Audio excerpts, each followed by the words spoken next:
Okay, so good evening everyone and thank you for joining us. My name's Claire Kirkpatrick and I'm the Club Development Manager at Motorsport UK.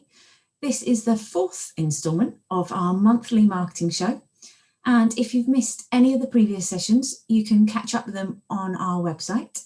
Unfortunately, we have had a problem with our last recording, so we've taken it down for the moment and we are working on fixing it, and we'll get that back up and running as soon as possible.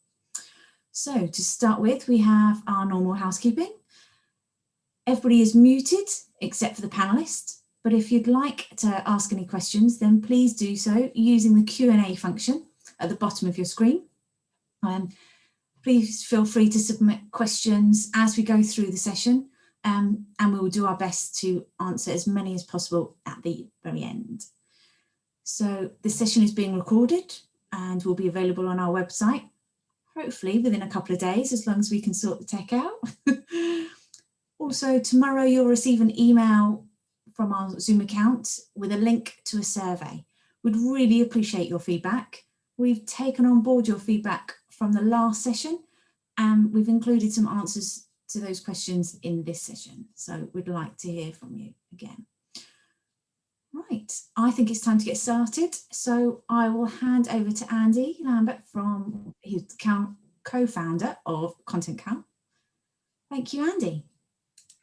Pleasure, and hello everyone, and welcome back for those that are joining yet another session. So this is the fourth in the series. So yeah, hopefully the recording get fixed for the last one, because that was my favorite one. So that was a good one. Had lots of contribution and lots of feedback on the last one. That was good. And lots of people sent in pictures of their cars, which always makes me very happy.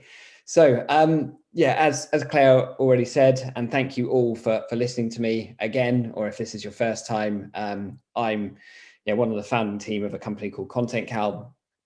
We'll touch on it a couple of times in this session, but fundamentally my career has been in content marketing. But more interestingly than that, I am a very passionate motorsport fan and a want-to-be racing driver with a National B racing license, but with nowhere to do anything with it at the moment, sadly. So as Claire mentioned, there's kind of a few parts to today's session, and really today's session is built around the feedback that we've got from previous sessions.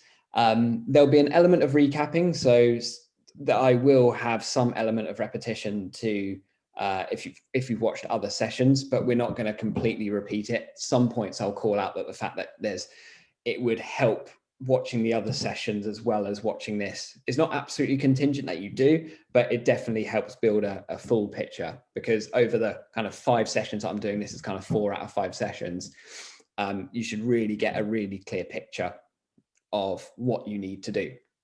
But we're going to tackle some big ones here.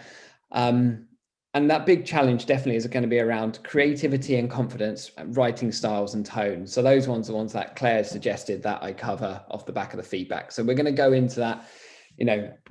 I don't have all of the answers for everything because that's such a nuanced topic, but I'll give some inspiration on that, and hoping we can get your feeling more confident about what you're trying to do. And that's the key thing. Confidence is key to all of this, and just helping you feel like you can type something, push the button to post it, and feel happy what you've done, and just let it go. So before I carry on talking, Claire, did you want to run that poll or no? Yeah, we can do. Should we give that a go? Let's give it a go, because what we're going to try and do is something a bit fancy. So we'll see if it works. Basically, we'd like to take a quick poll on how confident you feel with posting social media content at this point right now. And we're going to do it again at the end, and I'll be interested to see whether we've moved anyone along the scale. Otherwise, you will have watched me fail in real time. So okay, so the poll should be up on the screens now. So we will let you all vote.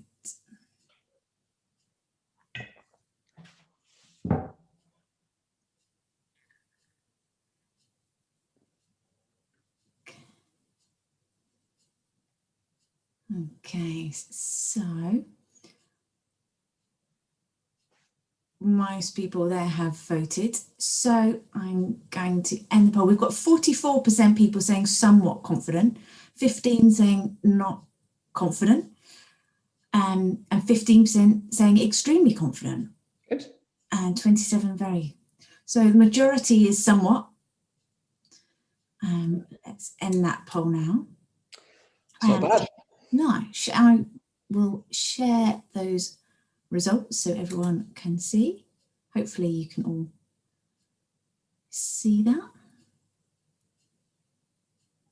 Okay. Right. Well, let's see if we can move that red bar from number 3 to at least number 2. So let's see how we go. See how friendly people are feeling in validating this. So anyway, let's start with strategy and overall objectives, right? Because we covered a bit of this in previous sessions. Oh, actually, before I forget, next week's session, or next month's session rather, I would like someone to do that with me. So, and that's someone being a club. Because I think everyone's heard enough from me just talking about strategy and objectives and that kind of stuff.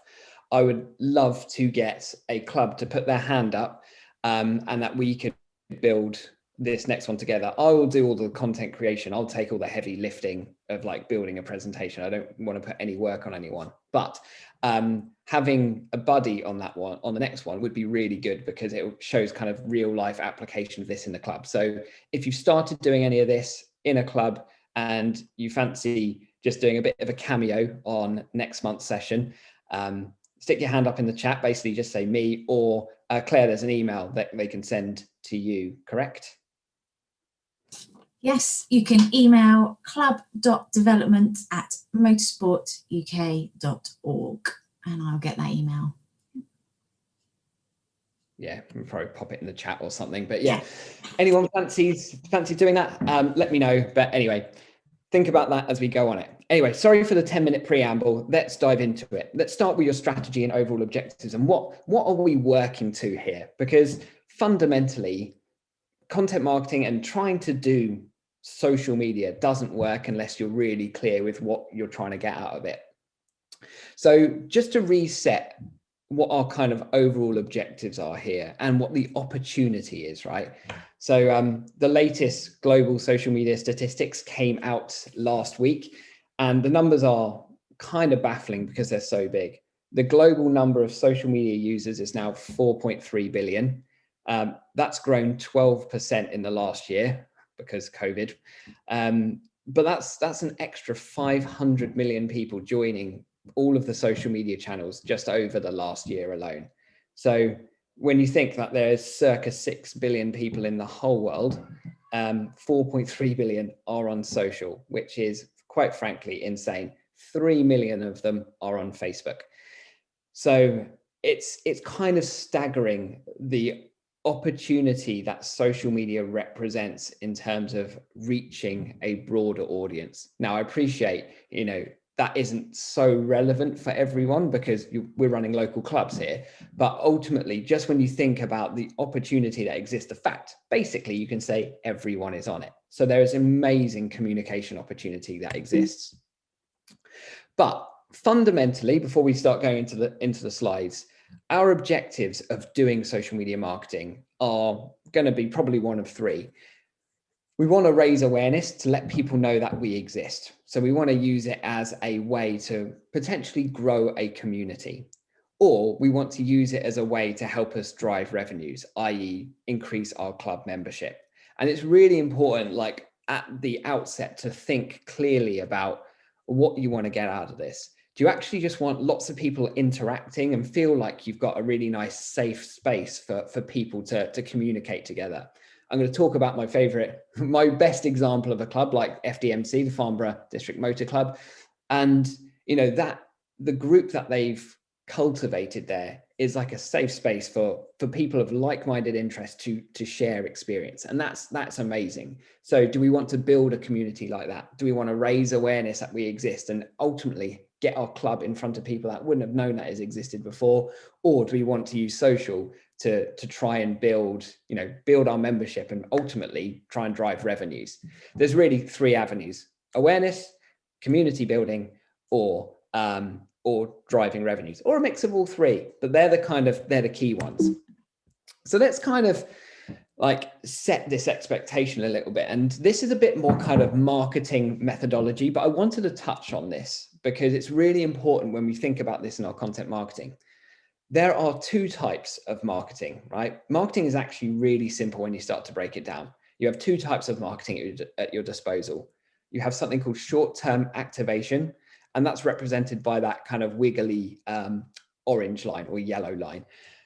And what short-term activation is all about, these are your typical adverts. So if you'd spent any time on social media channels, you'll see like ads being served to you or just adverts on TV. That's all about short-term activation, trying to drive a decision there and then. And advertising has its place, but ultimately it doesn't build a community over a long period of time. It drives like peaks and troughs.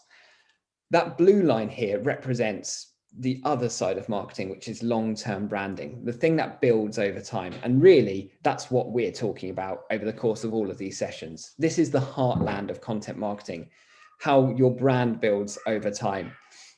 And brand is a marketing fluff word really for reputation, because businesses, clubs, anyone, we all live and die by our reputation, right? Our reputation is the most important part.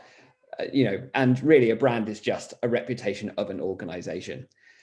And it's our reputation that precedes us. It's our reputation that helps build everything, right? So, and that's the important part. When we think about marketing, we think about short-term stuff, which is our ads, which isn't really something we're going to be talking about. And then we've got our kind of long-term branding, the thing that builds our reputation, the thing that builds trust over a long time. And that is the heartland of content marketing. Zooming in on that a little bit more, which really kind of sets the scene.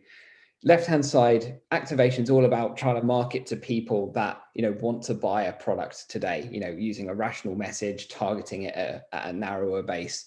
We're not going to talk about that because it's irrelevant for this conversation. But on the right-hand side, it helps us contextualize the two ends of the marketing spectrum, trying to drive a sale now and trying to build our brand and reputation. That's all built. It's kind of the other side of the coin, right? Whereas it's rational for this activation, it's emotional for brand. And that is that emotional connection we're going to talk loads about, because it's at the root of everything that we do. And it's the root of all the things we'll cover, which is like, creativity and confidence and copywriting. It all sits at the core of that. Because fundamentally, the most important reputational piece we want people to take away, and the most important emotional connection we want to create, is it's the feeling of trust. Trust is the most powerful emotion when it comes to being part of a community, when it comes to interacting with someone, when it comes to making a purchase. Trust sits at the core of everything that we do, whether in business, personal life, whatever. That's what I mean. Marketing is not, rocket science. It's all built on fundamental human emotions. And one of the hardest things that social media represents, and the things that I see most people struggling with, is the behavior shift to go, actually, on social channels, there is no such thing as business communication. It's the communication style is one that's inherently human, inherently natural, and it should feel like you're speaking to that person in real life. So, bit of a tangent there, but this is the important point about setting these objectives, right? And, like we've spoken about, so your three choices of objectives are about raising awareness, building a community, or trying to drive revenue. So we've spoken about like the two different types of marketing, your kind of long-term branding and your short-term activation. And really, let's think about this in like this is a marketing funnel. It's oversimplified, but it shapes how we think about the world, right? So this is typically a really linear purchasing journey of someone, right? So someone comes to know that you exist, they consider you against alternatives, they buy something from you, they stick with you, and they tell others about you. So that's typically the journey we want to take people on. Now, I appreciate, the clubs aren't necessarily we're not trying to just drive a purchase, but the important point here is that content marketing. So when I say content marketing, I often say social media marketing or content marketing. I mean the same thing, ultimately marketing through content. So, but we're going to be talking predominantly about social. The important part here is at the very start, and kind of not confusing what we're trying to do. So we've spoken about our objectives, and we've spoken about the importance of reputation building, building trust, building that brand. And it's all so important how this kind of fits in this funnel, where at the very top, it's all about awareness, getting more people to know that we exist, and then getting more people, once they know that we exist, to start to know, like, and trust us.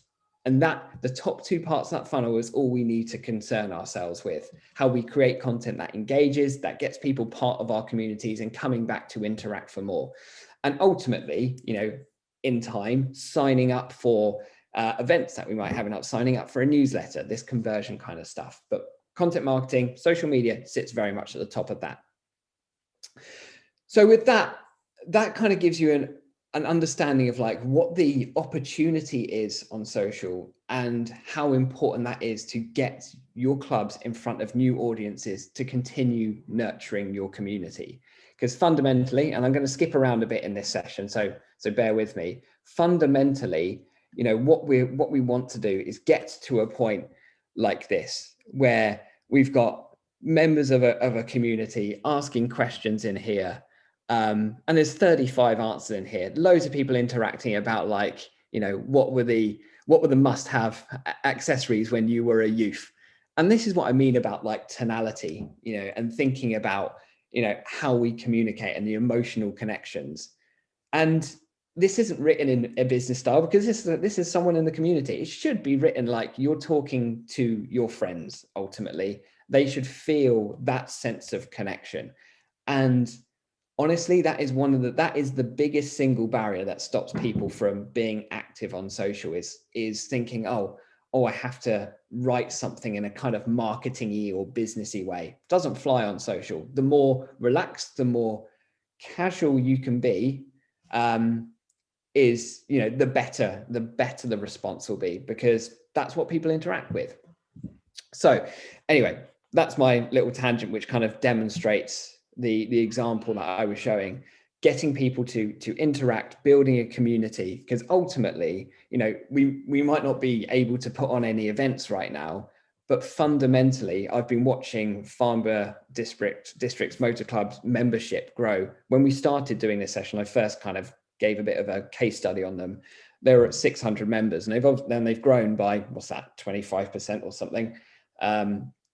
So that's so impressive. And once they're starting to do like more events, and wanting to start, trying to take these group members and start making proper fully paid up members out of them, you've got a brilliant community to do that with. So you're kind of earning the right and building that relationship before we're starting to ask for a conversion.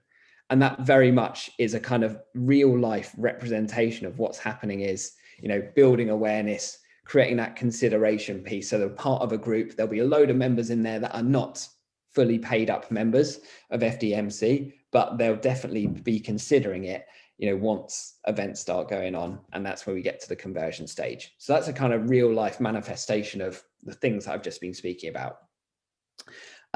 Businesses ultimately, live and die by communities, the people that underpin that. So the more that you can nurture an interactive community like that, the better everything will be. More people will talk about you, which builds your reputation. Remember how important that reputation is, thinking about that kind of brand line. When more people talk about you, more people share you, you appear in more people's feeds. It is a beautiful cycle of momentum ultimately. And you're seeing this kind of play out with FDMC. So that's the kind of setting objectives and strategy, being really clear on that strategy. What do you want to be known for? What are you trying to achieve out of this? Because not everyone's strategy will be the same. So creativity and confidence, tackling the fear of publishing. Well, based on the poll, actually, there isn't too much of a out and out fear. But I'm going to go back to my friends at FDMC here and give some more examples of this.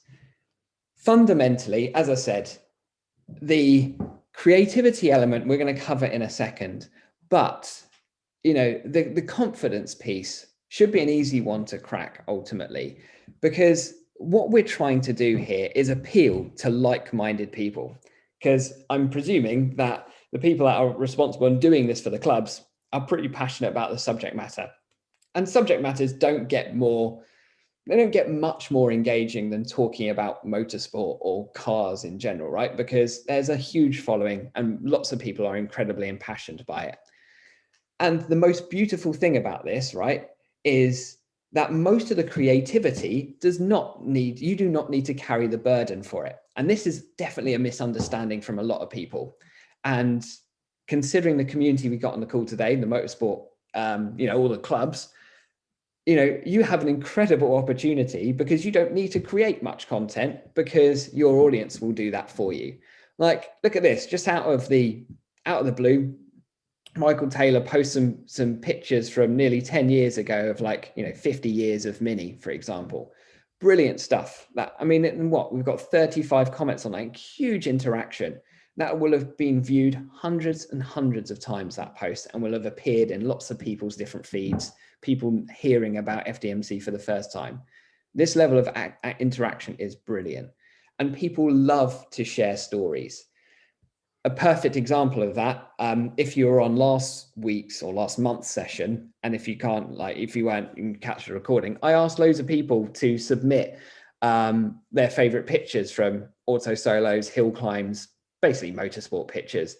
And loads of people, rightly so, incredibly proud and really want to share what they've been doing. And all of this, I asked this at the beginning of last month's session, and we got 30 submissions. That's a month's worth of social media content off the bat. Easy as that. And the best thing about it, and this is what social media is all about, it all talks about someone else. We don't talk about us necessarily. We're not talking about check out our latest event, whatever. There's a place for those kind of posts, but fundamentally at the early stage when we're trying to build a community, because that's what we're really trying to do at the core of all of this, it's all about empowering those people that we already have in our club already, getting them to share and giving them a platform to talk about themselves, share their motorsport stories. Honestly, every story will have so much behind it, like this one, like some guy getting soaked at the Wallace Menzies 2019 British Hill Climb. It's a tradition, and I bet your bottom dollar there'll be a load of people that could share stories about that post as well. So hopefully what's kind of coming through from my waffle here is actually, there is ways that you can create content and you can, tackle the fear of publishing. And I've covered in my previous sessions quite a lot of strategy around how you do that. And we'll give a bit of a recap on that in a second. But fundamentally, the best content is the stuff that you did not create.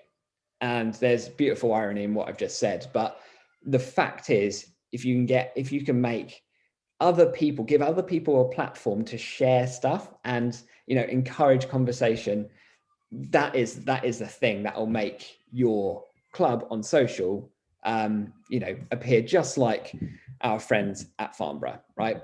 That is what we want. People sharing their stories, getting a load of people interact on it, because this one's an example. Like, has anyone got the results that day?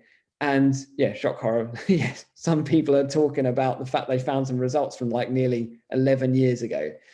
And people are nostalgia. Nostalgia is literally the best marketing tactic of all time. It gets used time and time again by loads of businesses, big and small. You'll find adverts from the Halifax doing the same kind of thing of Top Cat, for example, right? People love talking about the past and people love talking about themselves. Really, that is, once you understand the power that you have, the fact that we're talking about a passionate subject, we're talking to people that are like-minded enthusiasts. People love nostalgia and looking back, especially right now when everyone's it's pretty miserable, to be fair, for most people. People love looking back, and people love, without wanting to make me sound too reductive and saying everyone's egotistical, people love talking about themselves and contributing. Once you understand the power in those four things, all you need to do is kind of empower that, and we'll talk about that in a second. Like how do we go about and do that? So I'm going to flick back to the presentation. So going back to creativity and confidence, right?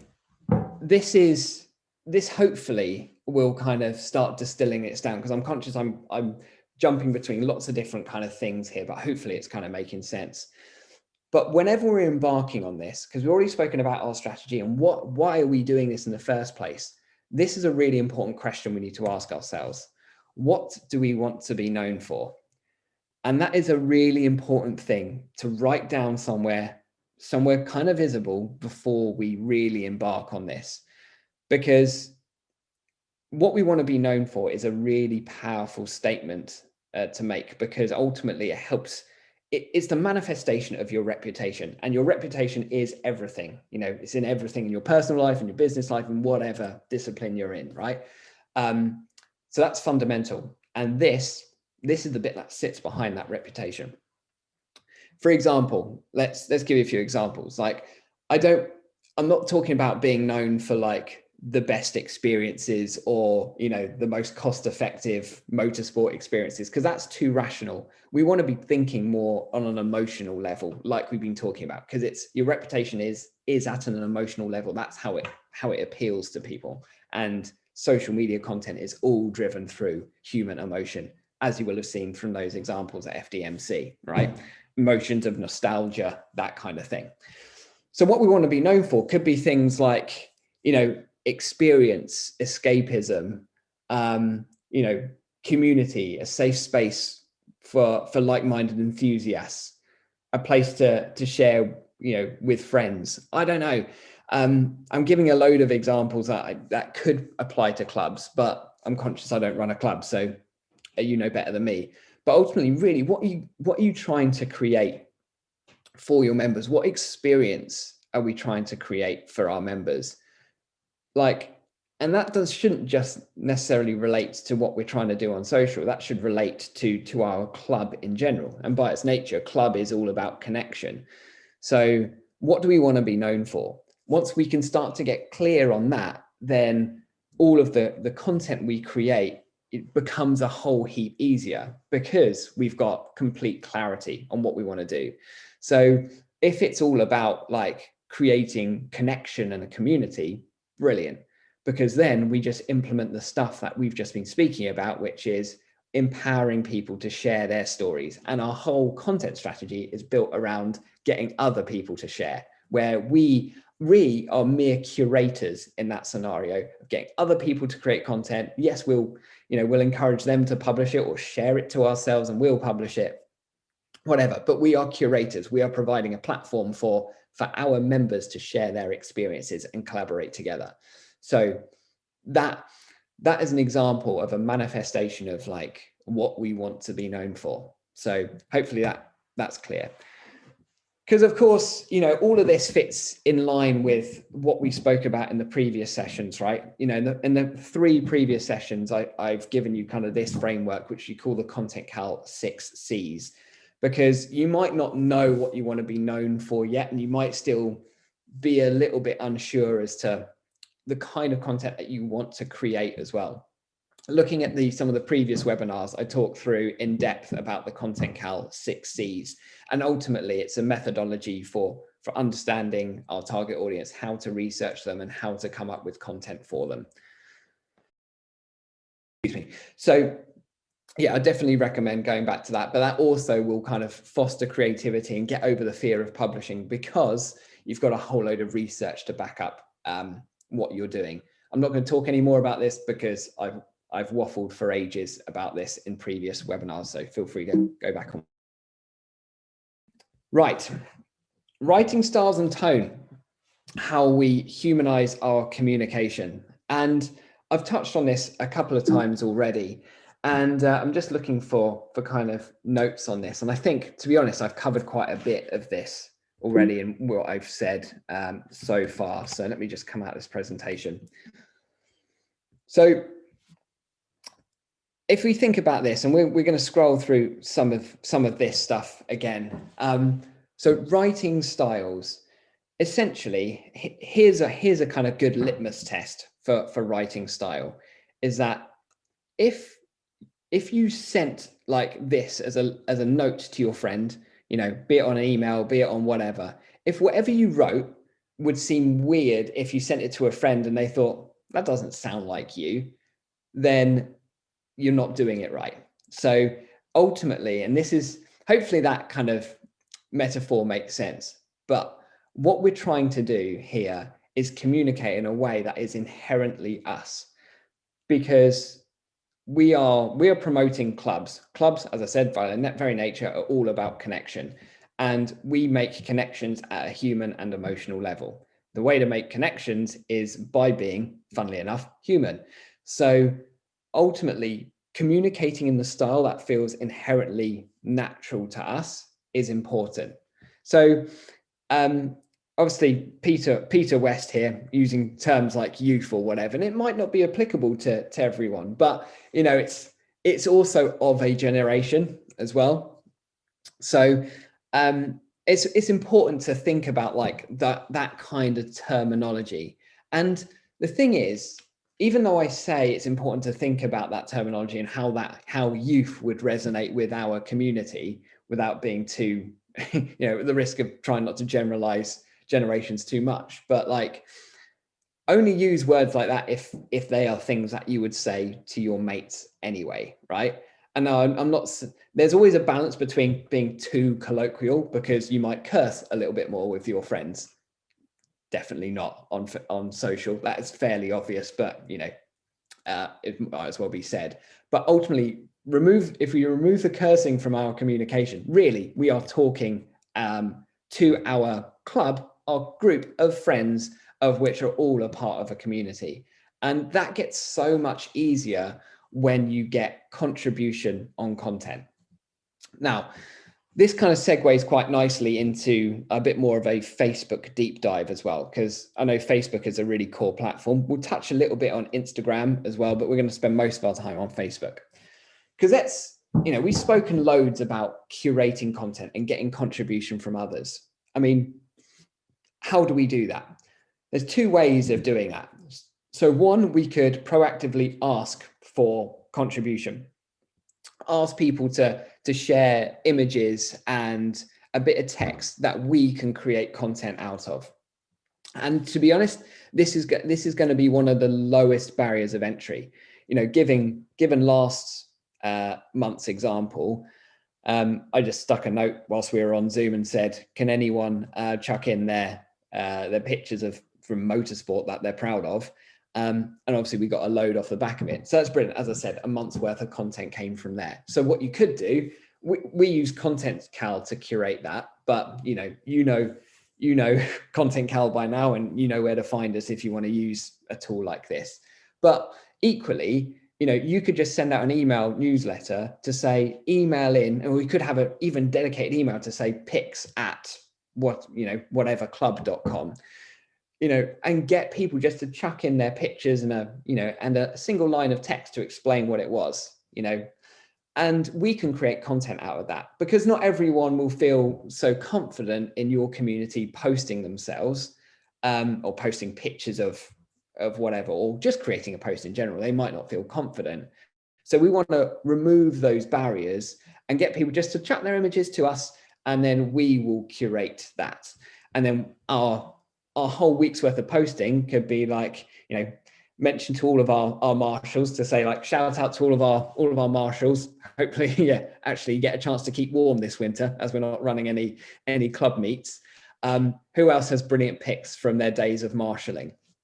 A post like that, right? I've made that up in 30 seconds. You might think that's nonsense, but it's an idea, for example. But every one of our posts that we create out of this, not only is it great when we pull in content from other people and get their suggestions, every kind of post that we create, we want to ask a question that's going to encourage interaction. Because like this Marshall's post, like I said, remember the last thing I said at the end of it was like, who else has any pics that they can share from their marshalling days? Show me your days of like marshalling in the snow. I don't know, whatever it is, but people want to contribute that because it's a badge of honor, and you do want to share that. You want to feel part of something. So everything we post needs to have some kind of like interaction, an element that encourages people to share. It's so important that we encourage sharing with everything that we do. Now, why is it so important? And I'm going to go on to why that's so important for Facebook in a second. But as I said, there's two ways we can curate content. We either get people to send it in to us, like I've been talking about, through emails or using tools like ContentCal, or we can encourage people to post it and use Facebook for that. So with that, that takes us into the fifth part of the agenda. So I'm going to go on to Facebook. So here we are on my own personal Facebook. Obviously, I'm in a lot of social media orientated groups, as you could probably expect. But the important point here is like, look at the content that I'm being served. This is from a group. Well, this is an ad. This one is from a group. This is from a group. All of the posts, that's from a group. All of the posts that's from a group. All of the posts I'm being served in my feed are from a group.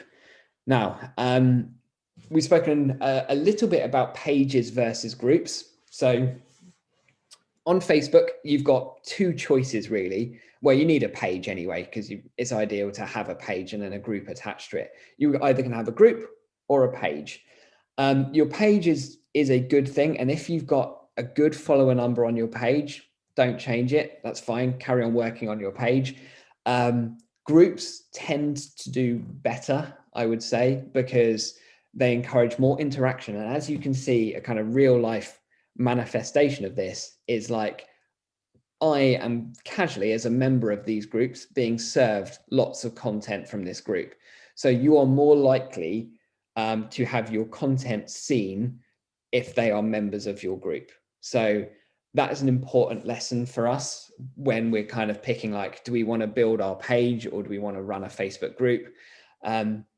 You'll get more interaction in your Facebook groups purely on the basis that Facebook will serve your group content to more people. Hence the reason I've scrolled. I'm going to keep on scrolling. It's still, it's a sponsored post. It's a sponsored post. Yep, still haven't found anything. That's the first post I've seen from a page. So basically take from this, group content gets prioritized heavily. So if you don't have a group, I would suggest probably doing one. The only reason I hesitate, if you've got a page with several hundred followers, I wouldn't necessarily swap that up to start from zero from a group. But let's just say if you're starting from scratch anyway, invest your time in your group. If you're kind of like a balance, you got 50 followers on your company page and 50 on your group, focus on your group. So what I'm trying to do at this point is try and cut through the stuff that you really need to do versus the stuff that you don't need to as much. So groups are really important. Now, I also mentioned about the point of, when I showed that Marshall picture and about the point of encouraging interaction and getting others to share their images from their days of marshalling. The reason it's so important to have interaction, not just because we want to build a community, and communities are built on connection and interaction, it's the fact that, it's the thing that defines how much your content is served. So here's a group, it's called the Social Media Geek Out. This post only got 2 likes. So really, no one really cares about likes. Facebook doesn't. They only care about comments. And the reason I've been served this content is because it's got a bucket load of comments. So it's so important, not just to nurture the feeling of our community, to get people interacting and sharing. It's so important to make sure our content is appearing in as many people's feeds as possible. Comments, I've said this before, but I'll say it again. Comments are more important than anything else. So everything we do needs to drive comments. So we've also spoken about, 2 ways of getting content from other people. We can get content through, them people contributing, and we can get content by us requesting it through social and encouraging people to get and post on social ourselves in our groups. So a way of doing that, and this won't yield as good a result as just asking people to submit their pictures, just purely on the basis that fear will stop people from doing this. And, because people have got to think more about what they're going to write. But one thing that is a really good thing to do. So let's actually go on to our ContentCal page, actually. So here we are on our page. I tell you what, I'm not going to go on our page. I'm going to go on our group. Let's actually make this realistic. I forgot what our group was called. Oh, I've just had a complete mind blank. Sorry, bear with me a second. It's the joy of doing this live. There we go. Content Marketing Hub. Cool. So here we are in our group. Now, a great way of getting feedback is to do posts like this. So here we are writing something into our group, but we don't just want to create like a dull post. We could do things like this, where we can kind of use just kind of like backdrops like this. Using backdrops like this just makes our content really stand out. And this is a great way of like, you know, having single line questions, which will be things like, show us your 2020 motorsport picks, like your pick of the year, something like that. So a post like this to be really eye-catching, that's designed to drive a whole heap of interaction, right? So that's one thing we could do. One post format that does perform really well. I'm going to go back onto another page here very quickly. So one post format that does do really well. So if we go here, see here we are on creating a post. See these little 3 dots here. If we click on that, host a Q&A. Q&As are really powerful. Facebook prioritizes this stuff. It really focuses on it. One, I mean, look at the type of the content. It's really eye-catching. It takes your logo from your page, and it's a really nice eye-catching post. And Facebook are big on Q&As at the moment because they see this as a way of encouraging interaction, and that is what Facebook are about now. Facebook are about as big as they can get. Their actual user base is now starting to kind of flatten out a bit. Their user base growth, that is. So because it's got over 3 billion people using it, it can't grow much more. So anyway, so with that, their focus, and it's important for everyone to know that Facebook's focus is all on interaction. So hence the reason they're big on QAs. So on something like a Q&A question, we could be asking, you know, what's the best, what would you rank as the best car for auto solos under £1,000? You know, yeah, something like that, or best car for auto solos under, you know, 20,000, you know, does anything beat an MX-5 for an auto solo? I don't know. Stuff like that, stuff that'll get people passionate about the subject matter and really kind of interact. To give an example of like the prioritization of the Q&A, let's go to my home so I can look at my feed here again. Let's see if I've got an example. Brilliant. Look at this. This was asked 10 hours ago, only had 1 like and only had 6 people answer it. Yet, because it was posted as a Q&A, it's top of my feed from 10 hours ago. Like that just doesn't happen on Facebook. And it gives you a real big clue as to like where they're putting and they're prioritizing their content. So Q&A is definitely a real big one. Things you don't need to care about. Don't worry about Facebook stories. No one watches them anyway, so forget it. You don't need to worry about checking in. Basically, none of this stuff do you need to worry about. You only need to concern yourselves with when you're creating posts from, you know, images that you've been shared, or basically posts that you're creating it from like a photo or video post like this, hosting a Q&A. Outside of that, forget it. You don't need to worry about any other post format. And as I said, the only thing you need to really, really worry about is getting as much interaction on your content as possible. Now, you could use hashtags, and there is a good hashtag research tool. I just researched cars. If you remember, I've covered this in my previous sessions, called besthashtags.com or best-hashtags.com. Go on there, search, I don't know, motorsport or something like that, and you'll find the most popular hashtags for both Instagram, and on the right-hand side, this isn't loading properly at the moment, but you'll see Facebook as well. Oh, there it is. So here's the Facebook stuff. But fundamentally, it's not really worth too much value on Facebook. Apparently they're going to be making them more significant, but realistically, people don't follow hashtags on Facebook, so I wouldn't worry about it. Instagram, however, is all about hashtags. So here I've just gone onto Instagram and I've searched the word auto solo. I did this on the last session, and you'll see a load of content. That's had some real good engagement related to that hashtag. Instagram is all built around hashtags. Instagram is one that we won't have time. I'm just checking the time. We've only got 10 minutes left. I want to do Q&A. Instagram is probably a whole other session, to be honest with you. But fundamentally, on Facebook is where you'll be spending most of your time, because it's your group that fit the whole kind of club so well. So I would focus predominantly on Facebook for where like your community interaction comes from. Instagram will be a really good thing to put as to part of your strategy to drive more people into your group. So that's probably the way that I would see Instagram sitting alongside your Facebook strategy. Facebook sits at your core. Groups are definitely the best thing. You need to think about Q&As. You need to think about interaction with people. You don't need to think about much else. So once you've got that, so Facebook is the core, that's where your community interacts. But if you want to start expanding that community, let's just say in your Facebook group, you've got, 50 people, but you're like, I really want to get more people in it.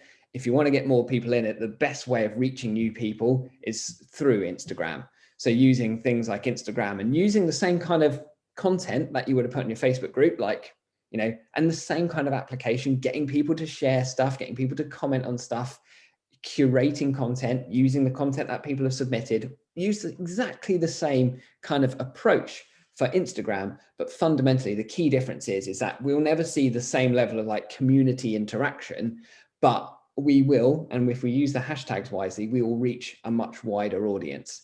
And when we reach a wider audience, we start, if you remember that funnel that I showed you at the beginning, use Instagram at the top of the funnel, get more people into your group.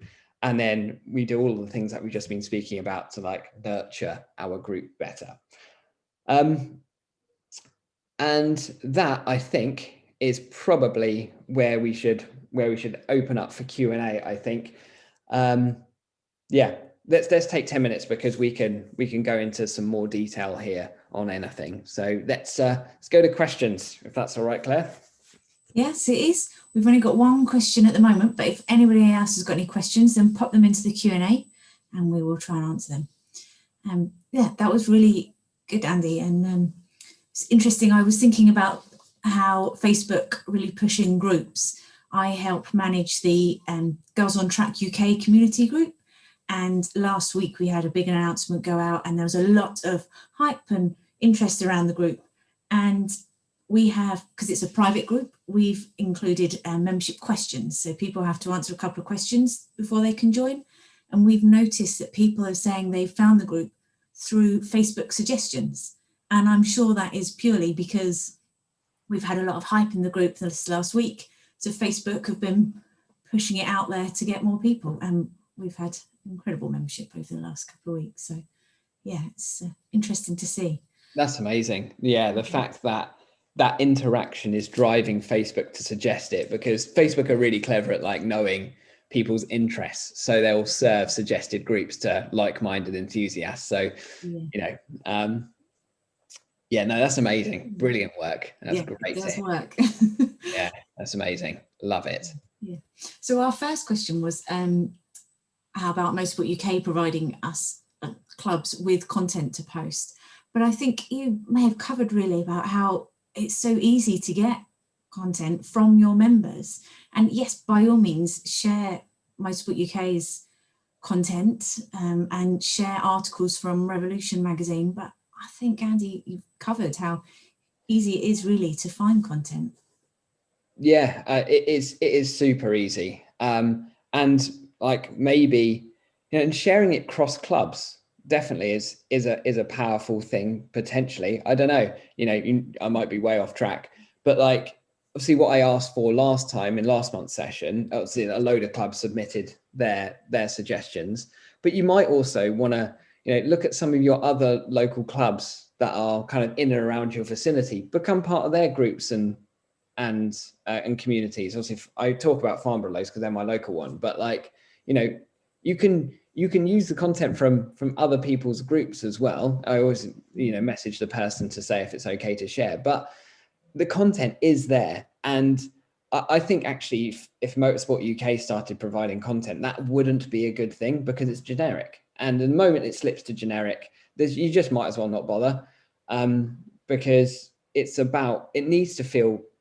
relatable, like human, etc. And, you know, asking people to share pictures of their cars it's no hardship for if I saw a post like that, they would get a million pictures of my Lotus sent to them, because I want to plaster pictures of it everywhere, right? And, you know, share pictures of my stories. So, you know, people love it. So hopefully we can all follow FDMC's lead. Cool. Okay, so Kate has asked, would it be good to get a Q&A session going where the competitors could respond? Would competitors need elevated permissions to answer? So I assume she's meaning doing a host Q&A post in a group.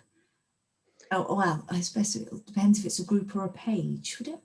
So yeah, that's a really good point, actually. And yeah, if it's a private group, that won't work. If it's a public group, that will work. So it's definitely, I didn't cover this actually, but it's always a choice between public or private groups. I would always suggest predominantly a public group in the instance of what you're doing. Girls on Track, I understand why you do that as a private group because it is a little more specific as well. And you only want to switch a group from public to private once you start to get quite big. And you can always switch a public group to private. You can't take a private group public. So you can't go the other way around. So it's always best to start public. Anyway, tangent over. Going back to the question, Q&A with competitors, yeah, love the idea. Absolutely. They don't need any elevated rights. All I would suggest is that in the post you're creating, so let's go ahead and create a Q&A post. So click these three dots. Oh no, reason fail because I'm on my own company page. I'm on my own personal profile. So let's actually go onto the group. Wondering why I couldn't see a Q&A. So there we go, onto the group. Here we go. Let's go to host a Q&A. So onto the Q&A, I'll message people, go whatever the question is, and I would also mention some people in it. So some competitors that you know are going to be part of it, that part of your group that are going to be part of an event, because that will then encourage interaction because some of them people get a notification. Or you could do something like, you could plan a kind of Q&A. And the way that we kind of planned the webinar to happen at 7 p.m. on a Tuesday, you can be like, we're going to be hosting a live Q&A at 7 p.m. next Wednesday. You just post about it, but ultimately, you're kind of starting to have a more kind of seasoned or timed element where you're going to be like, right, next Wednesday at 7 p.m. we're going to host a live Q&A. We could create a post, get lots of people to interact, and the fact that someone's had some prior notice and you could kind of prep some people with that, that encourages much better interaction. So it's kind of like, like what we're doing here live, answering questions live. You could do something like that. So it's just an idea off the top of my head. Hopefully it helps. Cool. Yeah. Well, you just answered the next question, I think, from Martin, of which type of group is better for a motor club, closed or general? Yeah. So yeah, keep it. It's public or private. So yeah, just keep it. Yeah, keep it public. Best way for it. You might need, as it scales, to kind of pay a bit of attention to the members, just to check in every day, just to make sure the content's good, because what we don't want to get is something that gets too big, and we've got people putting rubbish in our group, right? Because naturally it's public, so people can contribute to it without your say so, which is a great thing, but it also requires just check in once a day just to make sure no one's put any crud in it, and we can just delete the post we don't want. Yeah, so Bill has actually asked that question about how do you moderate the content that is shared. So whilst Facebook do have a whole heap of tools, so as you can see here, we've got a whole load of stuff. We can, as we run a private group, we've got, you know, member requests here. We can create some rules, moderation alerts. You know, there's a whole load of stuff that you'd only need to consider once you've got like a really big group. Fundamentally, as I said, like let's keep, like everything I said, let's keep it really simple. Check in once a day. Just go into your group, scroll down. Did anyone post any dross? Oh, look at this guy. We want to remove that stuff. So, yeah, provided no one's posting any dross, then, you know, then we're all good. We don't want to moderate too heavily because it's important.